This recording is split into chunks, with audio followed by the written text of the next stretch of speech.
All right.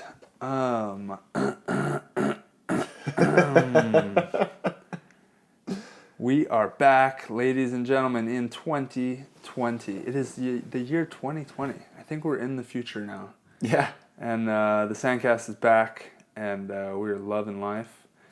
I had a nice little vacation in Hawaii. Travis has been around the world, and now we're back in the studio in our home.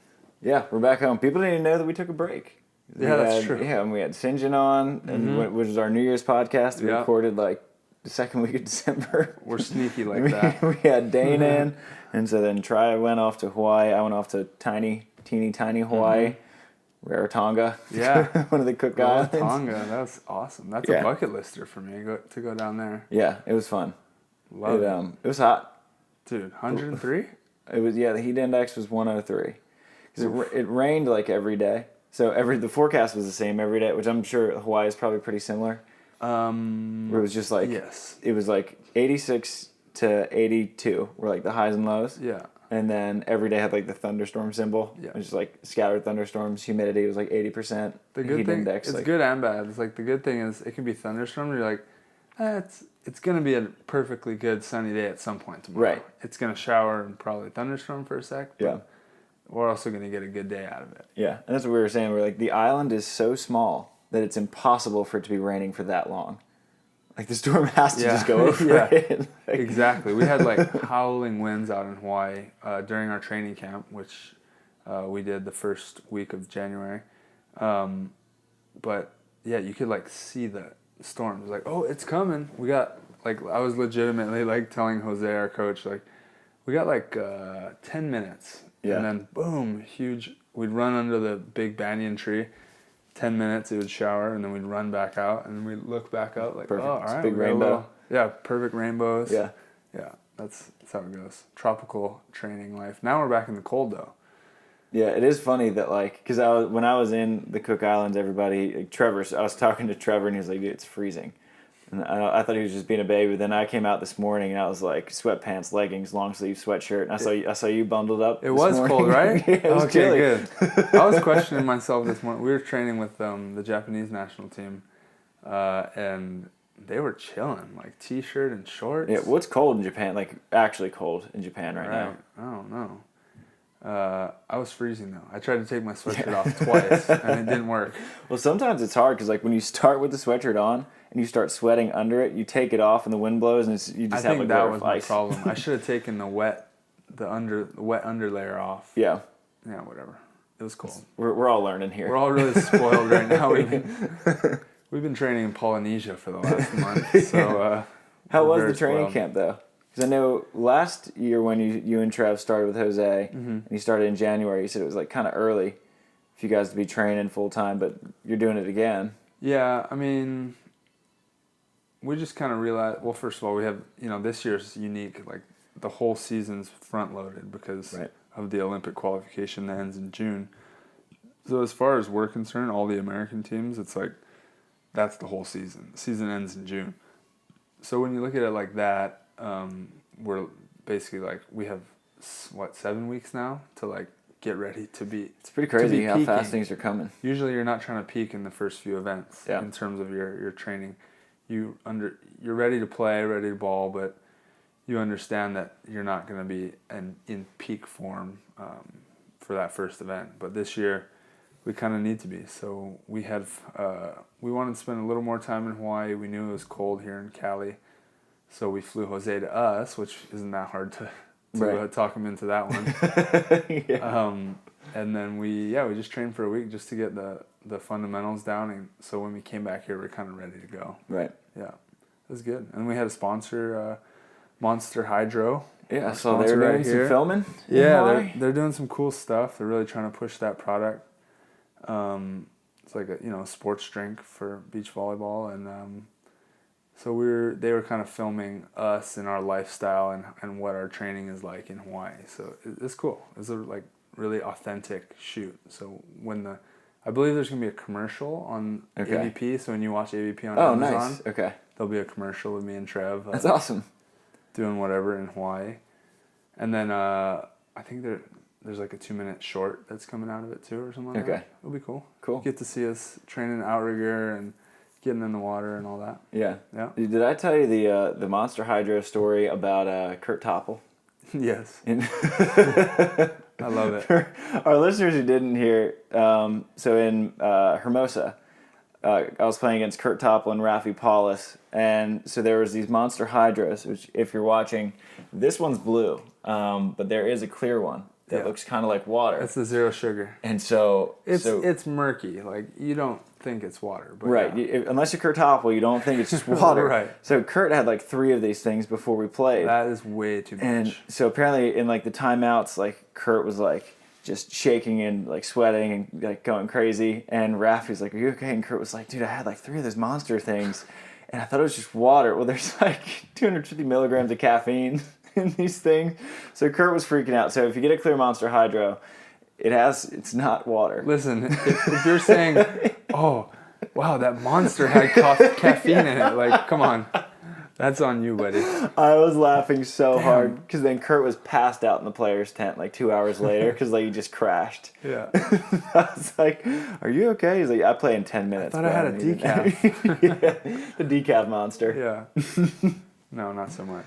Yeah, fun sponsor for you guys though. Oh, you guys get to do that and shoot film and stuff. It's such a dream come true, and obviously it's just Monster. We're doing like we're working with the hydro side of things, but like looking at all these big sporting events, like watching the UFC the other night with McGregor and Cerrone and Monsters. The 40-second UFC fight. Yeah, that was bad. That was not entertaining.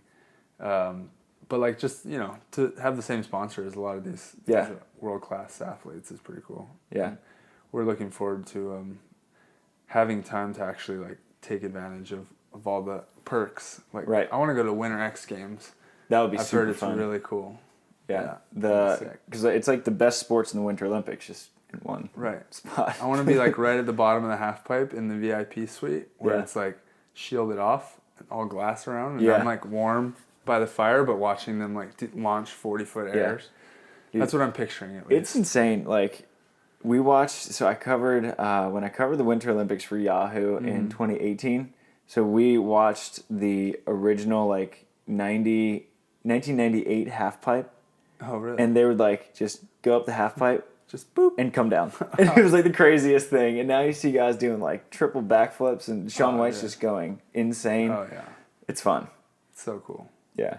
Snow volley, maybe. Snow Winter volley. X. Snow volley. Winter X pretty soon. Get us up there. I could play snow volley. I was thinking about it. It's fun. Like, I'm trying to focus on what I'm trying to focus on, but like, it'd be fun. Yeah. Except my hands will probably go numb, realistically. Yeah. I mean, you can put little gloves on. I've seen you practice with gloves before. I go snowboarding and my hands are numb, like double gloving it. Really? Yeah, it's not good. Have you tried putting like a hand warmer in the glove? No, I could do that. Dude, I did that for I feel like my hands aren't going to be very good if I got hand warmers and double gloving it. You think you're bouncing, it's just like... just the fluff. Hitting the ball with a pillow. Yeah. I was thinking about snow volleyball on the way here, though, just because like coming back from the Cook Islands, just like thinking about like a lot of like the cool experiences, and I think snow volley is like probably number one as the coolest like volleyball experience. Because now like it's getting to a point with beach where like when I'm traveling, like it's not so much just like travel and see things, like I actually kind of want to win something. Right. Because like it's getting to a point where I can do that. Yeah, It's fun. Sure. Yeah. I know it's an interesting balance because you're like, I do this sport because I love it and it's what I want to do, but you got to have fun with it too. Yeah. But then it's like, but I want to do the best. Like, I want to do the best I possibly can. Yeah. And it's like, if you're doing fun stuff, it takes away. So it's maybe with my retiredness, I'll like go out that way, Yeah. Go out the snow volley. And there were people, so we played, in the Cook Islands, there was this guy from Norway named Yuri, and I'm not even going to try his last name, but he's 51, played in 3 Olympics, and is like Norway's like OG, like Karch kind of guy. And he's still playing. And he ain't anymore. No, and he's not, He ain't the Karch anymore of Norway. Yeah, Anders is taking that mantle. That within 2 years. Yeah, but, well, I guess Anders hasn't played in an Olympics yet. Oh, that's true. Well, yeah, he's not even qualified. Yeah. So, I mean, okay, so Anders will have his first Olympics. Might be impossible to pass him, but technically he's not qualified. Yeah, but it was fun to see. I was like, Adam, like, because I played the 1-star with Adam Roberts. It's like, why do you think this guy is playing this event? And he had like played in Iran the week before. Tall, like a really pretty tall guy with like gray hair, like kind of like a military cut. I think he was probably like 5'1". Oh, or no, 5'1", 6'1". I was Jeez, like, sorry, 5'1". Oh, like, that's he's way probably like different. 6'1", like not. No, I wouldn't different say guy. tall. Okay. Yeah. I wouldn't say he's tall. He's probably about 5'1". But yeah, I don't think that's tall. Jumps real high. But I was asking Adam, like, why do you think this guy is still doing this? Mm-hmm. And Adam kind of, I think he mentioned it on the podcast that we had him on when it was just me, you, and Adam, and not when Adam had Andy in. Uh-huh. But Adam was like talking about a hypothetical where if all things were equal in professional sports and everyone made like $90,000 a year, whether it's football or basketball or hockey, baseball, whatever. Uh-huh. He's like, what sport would you play? Like, probably beach volleyball. The crowd factor. Well, then Adam, I told him that. I was like, I'd probably pick, like, basketball would be up there because, like, I think playing in front of a crowd, he's like, all right, if all the crowds were equal. I was like, definitely beach volleyball then. He's like, well, that's probably why that guy's doing this. I'd probably play beach volleyball.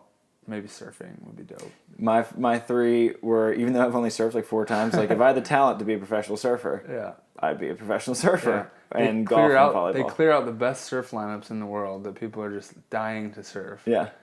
And they just let you and one other guy go at it. Yeah. That's pretty legit. Yeah. So I was like, I was just like, I just picked 3 sports where I'm just outside all the time. Yeah, exactly. So just golf, that's a good point. beach volleyball. It was a fun little hypothetical to talk about. Yeah. It was fun traveling with Adam because like he's a talker, but like about like cool stuff. Right. And he's not just like chatting about whatever. Oh, dude, you have really fun conversations with him. Such a good travel buddy. Yeah. And he's like such a host. Like he'll like make sure you're entertained. Like, oh yeah, for sure. In the car rides, he had us playing like these trivia games and all. Oh, we were gambling the whole time. Yeah. solid choice by you. Yeah, and his like fiance made us like little treat bags. It was great. Wow. That's awesome. I know. Yeah. I went surfing with him once, and I think he brought me a little thermos coffee in the morning. It's great. Like, he's such a good guy. Want me to pick you up? Like, hell yeah. Well, half of that, I don't know if he had the Tesla when he was picking you up, but didn't. He just wanted to show off his toy. Like, we practiced in Huntington. I was like, yeah, I'll see you down there. He's like, no. I'll pick you up. Like, it's not on the way. Like, the whole time, he was just like, watch this. Watch what we can do. And, like, this Tesla was ridiculous. Yeah. Damn. Hey, Rob.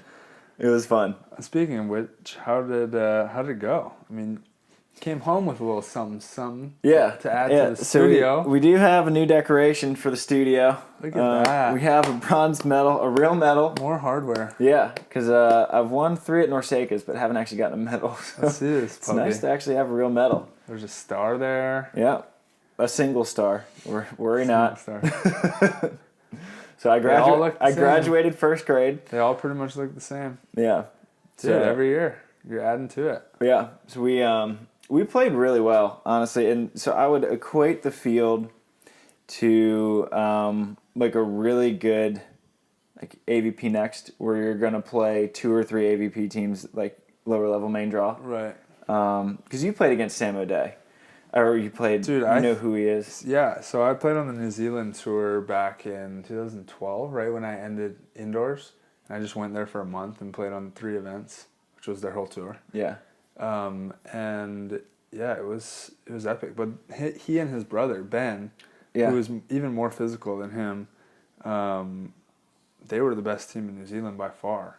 And honestly, they were so good that I thought they could easily, if they would have been able to, first of all, they don't have funding at all. They have no support. So they'd have to do it all by themselves, which is what Lockhead and, who was Lockhead's partner? Kirk, whatever. Those 2 are like the only New Zealanders to like ever really go and do it. Yeah. But dude, Sam is a really good volleyball player. Yeah, I don't think he just hasn't had the reps on a high level. Right. But Sam and Ben, I think, could have been like a full-on world tour team. Yeah, because I would put Sam as like I would call him an elite level blocker for sure. So like he was in it, and his guy was pretty good, but Sam was clearly the better player. Yeah. And then a lot of other countries were like good, not great. So it wasn't like top heavy, but there were probably like 5 or 6 teams that could have reasonably won it. Yeah. Yeah. So it was like a pretty good like depth of tournament, and then there were a couple like island wild cards that aren't great. Right. It was the first event that Cook Islands had ever hosted, so they had 2 wild carded teams in that were pretty bad, and then, like Tuvalu got in there, who were super athletic, like they like jumped and hit like Troy. Wow. But it requires a pass to get there. Just don't serve it right at them and you're good to go. Yeah. So, but it was fun like watching because we beat them. I want to make friends with them and go surf. There's some world-class surf. Yeah, they were fun guys too. I'm sure. But yeah, so like aside from the bottom like wild carded teams, which you're gonna get at pretty much any kind of weirdly located event, everyone was pretty good. Like Canada's team was pretty good. Australia. So have you played against Damien Schumann? Yeah, he's good. Yeah, really so his brother played, who's really good, and then he was playing with a guy who looks just like Sharif Samba from Qatar, and so we played them. That was a fun match. It was like monsoon, like pouring rain, 20-mile-an-hour winds. Like the ball was like a medicine ball in my shoulder. I was like, oh my god. So there was just a lot of solid teams, right? But it was like we should have beat Sam. Like we had no business losing our semifinal against him. Yeah. And like that was probably like you remember the Masters that Jordan Spieth took a 13. Yeah. Or like took an 8 on a par 3. Yeah. When he was up like 6. Yeah. That's pretty much the equivalent. At least there wasn't like $8 million on the line. Yeah. Yeah. It was like $8. It was like 100. Yeah. $100. Okay. Yeah. So it was like because we were up 20-17 in the second set. And we smashed him in the first, like 21-12, like no question. You're just handling. Controlled the whole match up to 2017, and then Sam, we served Sam like kind of on accident, and he swung an angle and hit me here, and it just on your side? On our side, and it like snuck it under, and then I hit a ball like 3 inches out next, and then Sam picked up a block. Sam picked up 3 blocks in a row to end it, so they ended on a 5-0 run. And then third set, we were up like 7-3 and 11-6 and 12-8. Oh. And then we shit the bed. Damn. It was rough. Hurts. It was rough. I was actually like really kind of proud of like how like we did not want to play after that. Like Adam walked home and like he just picked up his stuff and rolled. It's hard to get up for a bronze medal match. Yeah, especially after losing like that. Like we were like, gosh, like we're done. Like let's go home. Dude, and then, so I like took a nap, went to sleep, and woke up. Was like, all right, like let's go home with a win. Right. Exactly. And then we played a medal. Yeah, and a medal. Like Adam, a bronze medal. Adam feels had never won good. an FIVB medal before. That's right. Yeah. And like he played FIVBs with Phil. Yeah, that's true. Right. Yeah. Wow. Crazy. So he was like, after we won the bronze, he was like kind of happy, but he was still just so mad and upset that we weren't playing for gold. Yeah. And I was like, it's over, man. Like, you got to be pretty stoked. Like, you got a medal. At least that team took care of the final. It feels a little better when that team you lose to wins. Yeah, and it was funny because they did the same thing. They smashed Chris Austin and Earl Schultz, who made the finals. The other American team. Yeah. And it was like 21-14. They went up 2017 and threw that set away. So it went 3, but then Sam just like took over. It was like 8-2 in the third, and they just kind of cruise controlled. How is that other team? Chris and Earl. So they're super athletic. So Chris has been playing volleyball forever. Yeah, I played indoor against him, I think. Maybe for a minute. So. Yeah, we overlapped a little bit. Did you guys play Irvine in a national championship? Yeah, but he wasn't there yet. Okay. When I played him. It was the year after I left. He won the national championship. Okay. Against SC. Okay, because I think so. Chris set for Irvine and won, I think, 2 national titles. I think so. And then he like played with Robbie Page for a little bit. He went overseas indoor, came back, and he was sort of like kind of had a weird NVL AVP thing going on. So he didn't play AVP for a couple of years. Right. And then he started coming back. Last year was like his first full-time year. Yeah. He played with Chris Johnson. They made Manhattan. And I think Chris is a really good player. Like really good ball control, super smart. Yep. And then Earl is like this crazy athletic dude. Yeah. If you've been to an AVP, you'd probably recognize him. He's got an afro. Yeah, huge fro. Right. And like jumps as well as anybody jumps, and just beats the crap out of balls. And like his skills are catching up with his athleticism. So I would think that like they could make pretty much every main draw if they wanted to. This upcoming year? Yeah. Okay. Like they're that good. And I just like hopefully Earl stays healthy because he played basketball and volleyball in college, and so his like ankles and knees are pretty cranky. Kind of like Miles. Yeah. Super athletic. Yeah. Polynesian. Yeah. Is Earl Polynesian? He is. So his dad's he explained it all in the airport. He's like dad's white, his mom's black, and he's like got some Barcelona and German and. So it's just a mutt. Yeah. Got it. Yeah, but he's like the nicest dude too. For sure. Yeah. That's so awesome. they're good. They're like a team to kind of keep an eye on because they work their butts off too. Like they get to practice an hour early. Chris Austin's like meticulous about everything he does for sure. He's also a coach, I believe. Yeah. Right. Yeah. So he has a thing called like Setter College.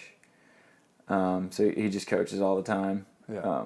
But yeah, so they get to practice an hour early, practice for 2 hours, and then like stretch, and then Earl's like lifting an hour later, and then he's a PT, so then he's working on people. And oh wow. Yeah. Huh. Good partner to have on the road. Yeah, for sure. Yeah, so Earl's a guy to watch out for this year for sure. Love it. Because I don't think a lot of people really know his name, but they've probably seen him because of his afro. And they're like, probably haven't like actually seen him play. You'll notice him for sure. Yeah. Yeah. But he's great. Sweet. Love it. Yeah. And that was the first event of 2020? Kind of. Well, the calendar year, I think it was the second, but the FIVB has been saying that it's 2020 since like September. Yeah, I looked on BVB the other day, and all I went to was FIVB on BVB info, and me and Trevor were like in the top 5 for prize money. I was like, I don't think that's right. Yeah.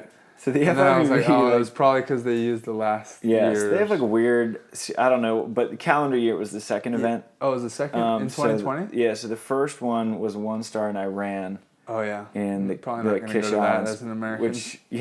Well, actually, I'm interested to see who's going to go to the 3 star. I know. There's a 3 star coming up. I was thinking no one. Yeah. Well, I don't think that airlines are flying into Iran. Oh, really? I don't think anyone from I don't think you're getting a direct flight from the U.S. to Iran. Yeah, I think you I asked the Norwegian guys how Iran was, and they're like, tense. It's very tense. Tense, yeah. He was like, I tell you what, it's good not to be an American in Iran. Yeah, for sure. Yeah. If you go there, don't bring your USA volleyball bag. Yeah. Although you're gonna go stand in the middle of the stadium with USA across your chest. So. Yeah. Yeah. So there is an Iran 3 star coming up. I think first week of February. Yeah. Iran's having 3 events this year. They have a 1 star, a 3 star, and a 1 star. Their team, they took us to 3. Their top team took us to 3 at World Championships. They have good volleyball really out there. Good. Like, really good guys too. And Iran loves volleyball. Yeah, totally. Like their indoor fans are nuts. Indoor fans are nuts, and their team is really good. Yeah. And I believe they have the best setter in the world. Better than Micah? I've heard. Yeah, like credible sources say that he's the guy. Yeah, so, and if you think about it, like, to have a good beach team, you only need 2 guys. Like, if you're that good at indoor, like, it's not that hard to transfer that skill set over if you're athletic enough. Yeah, we'll see. Yeah. So that was the second event of the calendar year. I think there's a couple 1 stars, but the first meaningful one is, well, the 3 star in Australia, I think, will be pretty crowded. Yeah. But you're starting yours in Doha. Yeah, we're going to pretty much just do all the 4s for the most part. Obviously, we're playing everything by ear. Yeah. Based on how you do in the beginning, you're going to pick and choose events and whatnot. But yeah, we're doing Doha, and then Australia's in between. Australia's the next week, I believe, and then the week after that is Cancun, Mexico, which is another 4 star. So we'll be there. I might be going to that. Yeah? To write about it. That's spring break, too. Yeah. Terrible event. The one time to go. Yeah, I got to go to Cancun for spring break to go play on the beach for work. It's for work. It's for work. Yeah, our jobs are kind of a joke. That'd be a fun stop, though, for you guys. Yeah, it'll be good. I mean, we just need to focus. Yeah. Like, I'm wondering. I'm like picturing like the old MTV. You know, like you used to see the spring break shows on MTV. I'm like picturing that going on around us. Like close the curtains in the hotel room. Like, I don't think it's gonna be like that, but who knows? A little different. Yeah. What did you like? Did you and Trev and Jose like? What did you learn from last year that you're trying to apply this year? Like, I don't know if it's like a New Year's resolution type thing. If you're just like, all right, well, here's what didn't work. Here's what did work. Let's do more of this, less of that. For us, it's mostly like just growing on top of what we've already, like the foundation we built. Yeah. That was our first year with Jose, and our first full year split blocking, and so it was basically just learning how to play defense. Like we're only at the end of the year, the very end of the year, we started like figuring out, oh, our timing's off. Like we're not doing it right. We're not doing defense right. And like, you know, it seems simple, but like when you're in the middle of the game and there's so many things to worry about, like it's really hard to implement like a really high level, sophisticated defense with all the right movements and everything. So we were learning it throughout the year and trying to apply it, but only some of it stuck. And so basically we're just trying to, we think of last year as our foundation. Now it's time to grow on that. I like that. And then, like, I mean, there's a lot of stuff to clean up. Just continue to buy into the stuff that Jose is bringing to the table, cleaning stuff up, arm swings and all that stuff. I didn't feel like we were spending so much time trying to learn how to play this new style of volleyball that I don't feel like I ever blocked like the way I used to. Right. Not even close. So I'd like to get back to that for sure. And then keep the serves consistent, because at times my jump serve and Trevor's float were putting people in big trouble, but it wasn't consistent. So just smoothing everything out. But the biggest thing for us is just keep learning and growing.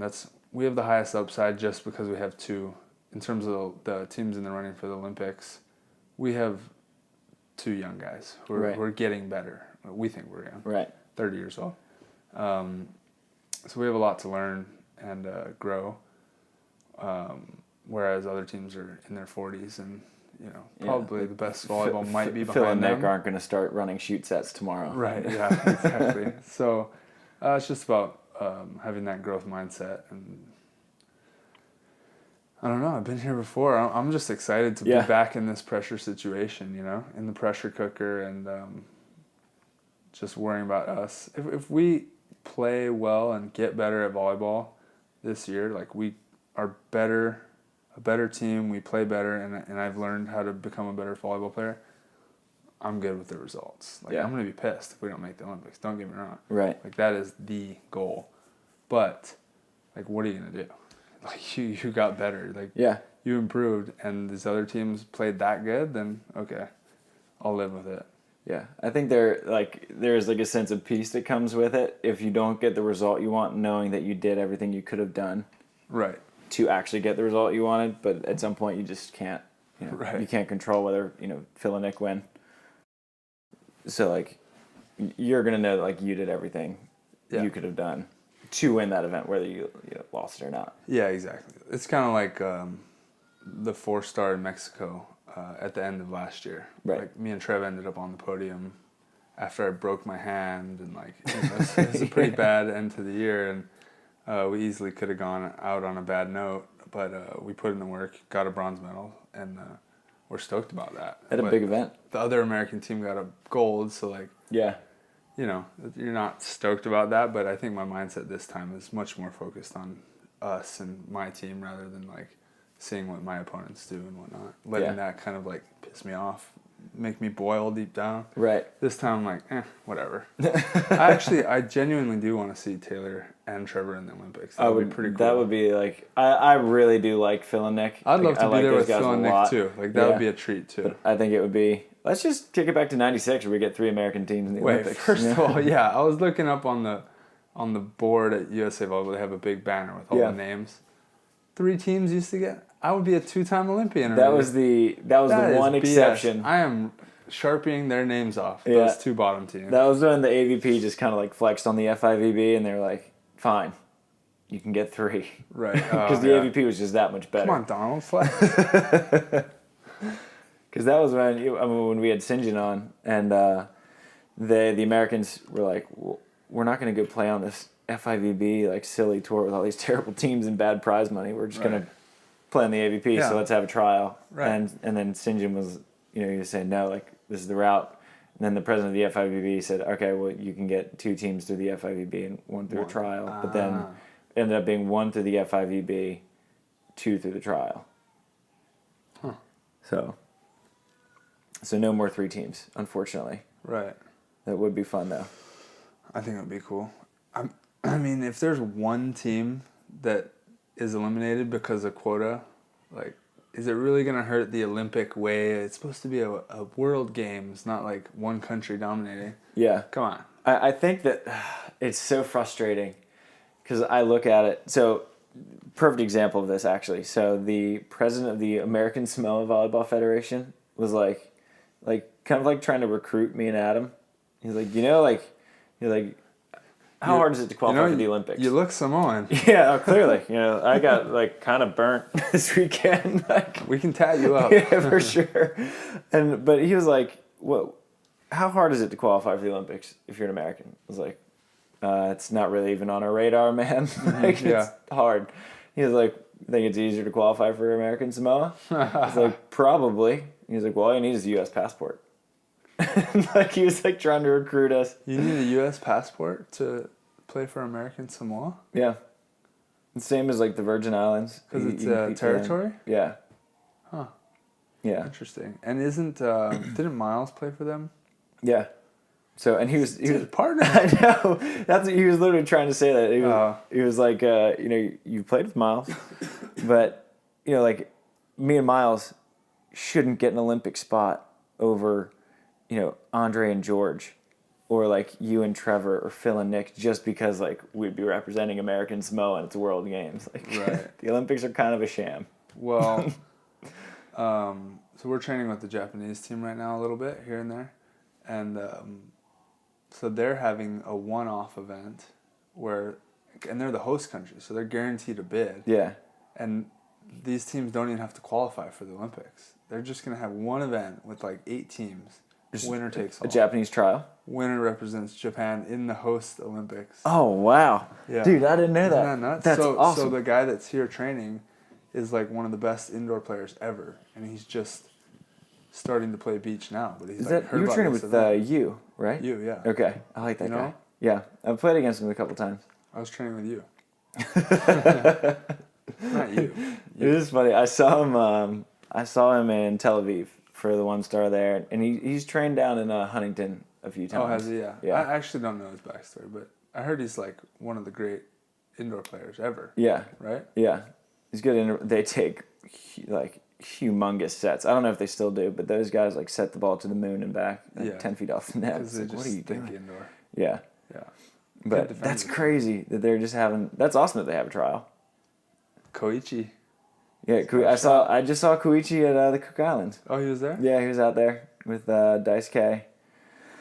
And my money would be on Shiratori and big guy. We played those guys in Tokyo this past year, and I want to say they took us to 3. I know they gave us a little scare. We better. That's who.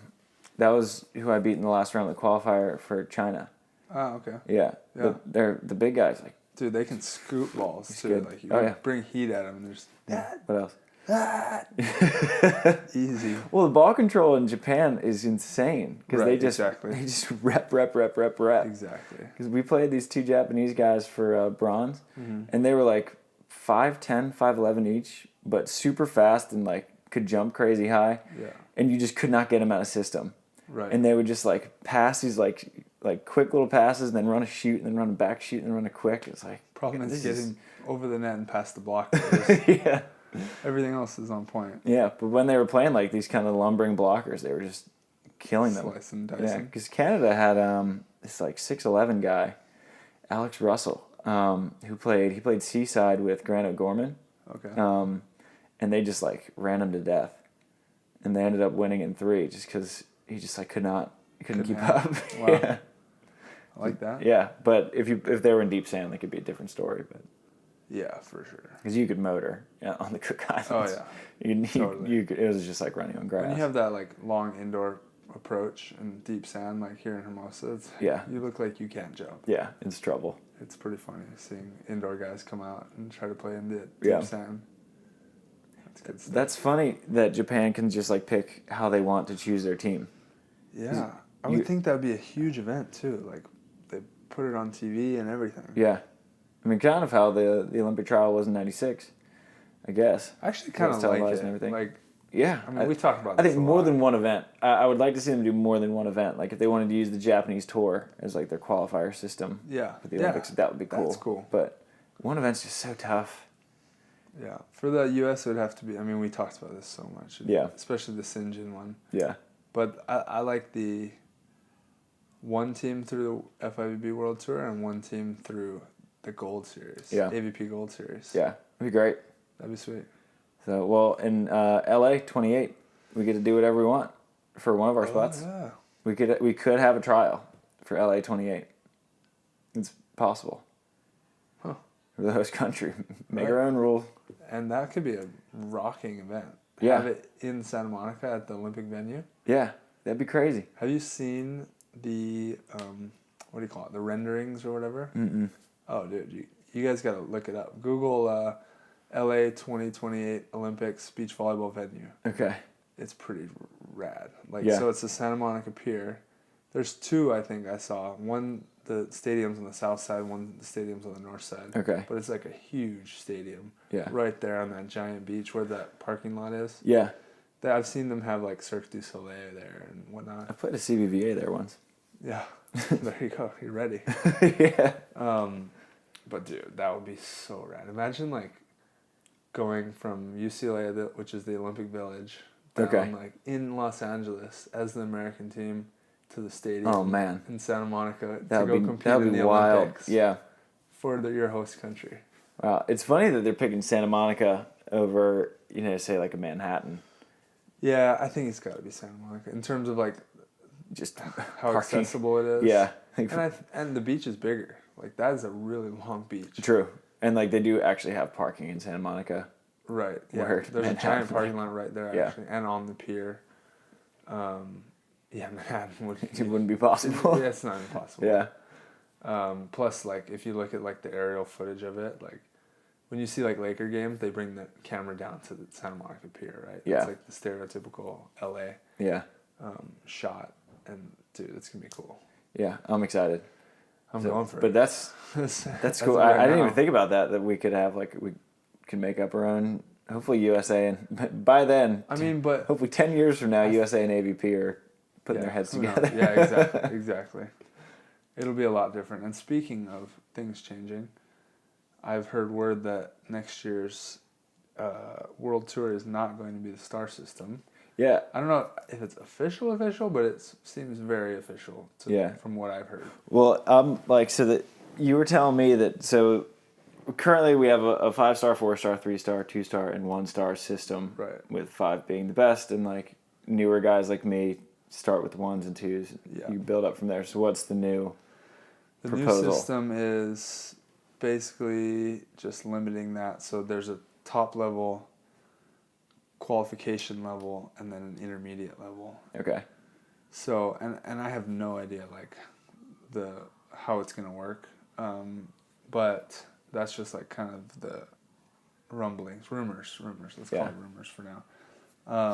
The bottom level will be like for juniors or like people like yourself who are just starting and trying to crack into the tour. Yeah.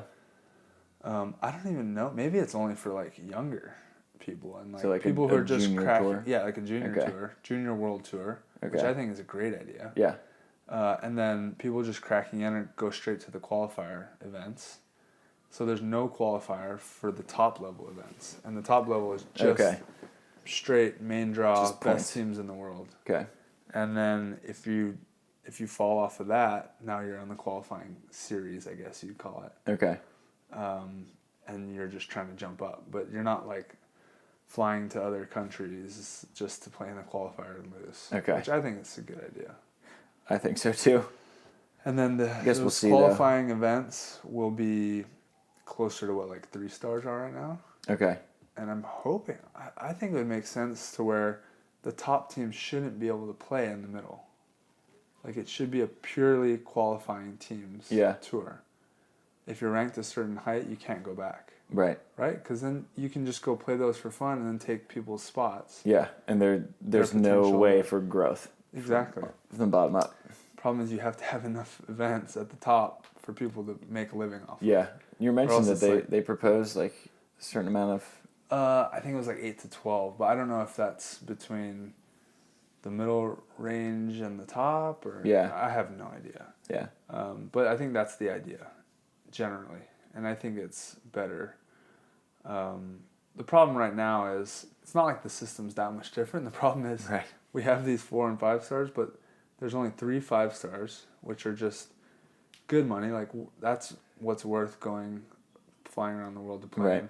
4 stars are like barely worth it. Like, we'd rather play in AVPs and stay home. Because an AVP is equivalent to a 4-star. Right. And then, but you're not playing the best teams in the world. You're playing the best teams in America. Yeah.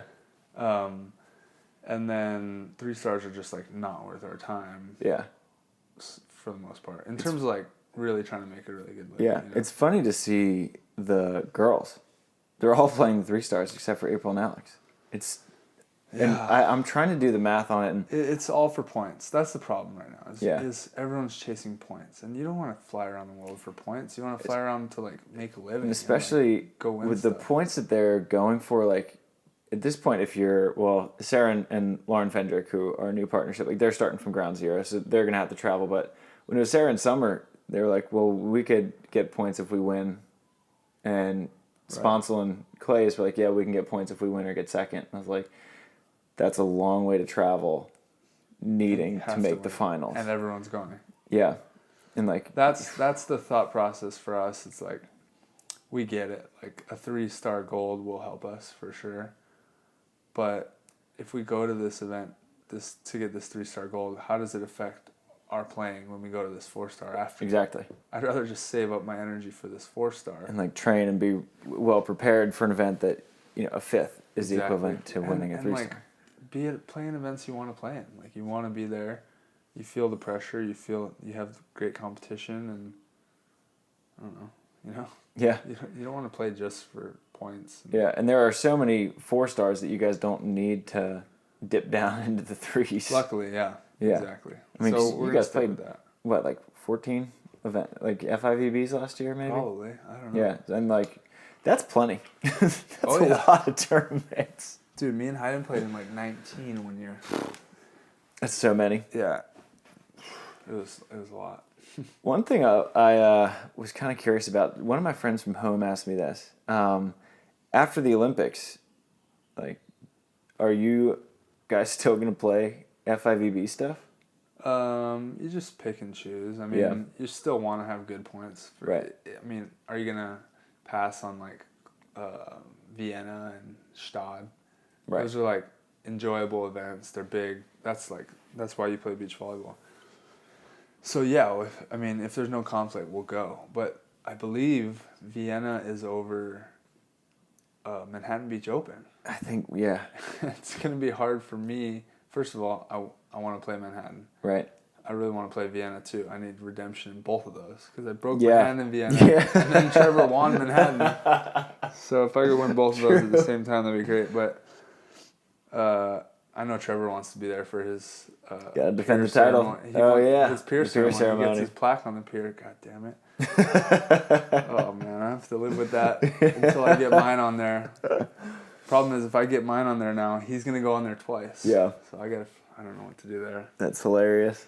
But yeah, we'll go to the good ones after that. You kind of get to choose.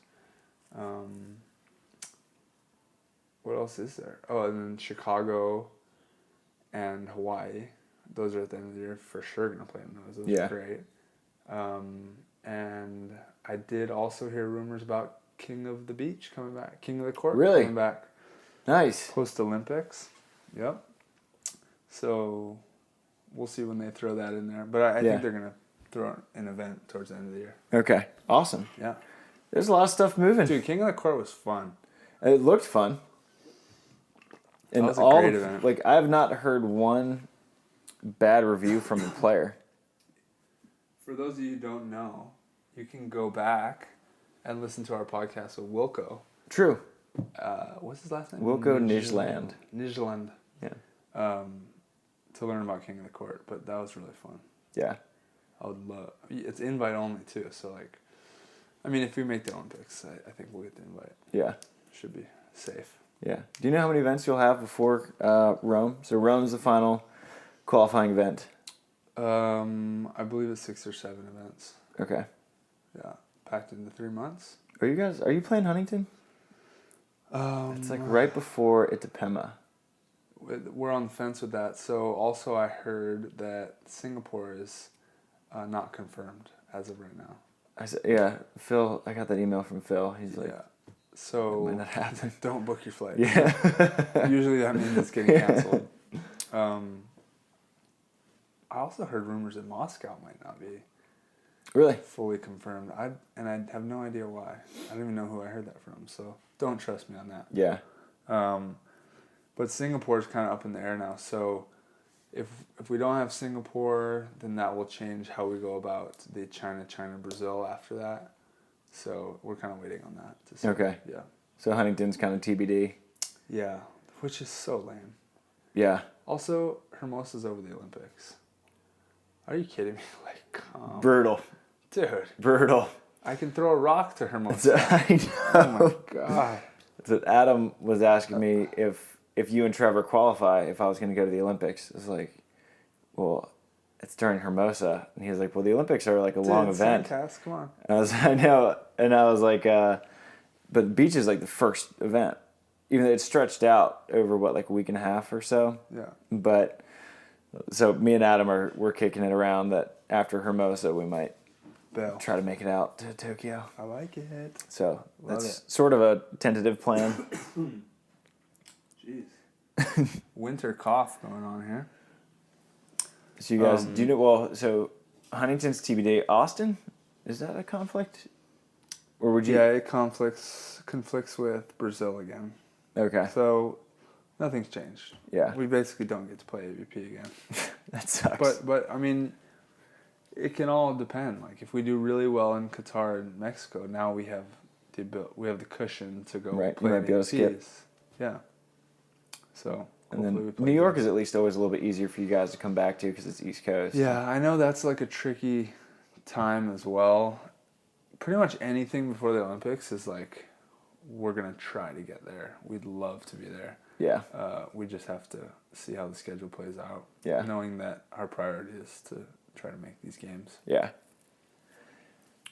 Fun times ahead. Dude, yeah. I'm stoked. I'm like really amped up right now. Like, yeah. That I get another shot at this and like right in the thick of it. Same as it was last time. And it's probably super cool for you considering like where you were, you know, a year and a half ago, 2 years. Dude. Where like you weren't allowed to like sweat. Yeah. No, like I had to like legitimately like think of like, wow, I might not ever get to do that again. Whereas like right after the last Olympic quad, I was like, this is my time. Yeah. So yeah. It's cool to be in this position. I'm super grateful, and it's gonna be fun either way. Whatever happens. Yeah. Yeah, I'm stoked. Fun ride. Yeah. So you're hitting the road. Battle. Doha is the first event for Try and Trev. Yes. Good deal. Yep. There you go, listeners. We got Doha, first event for Try and Trev.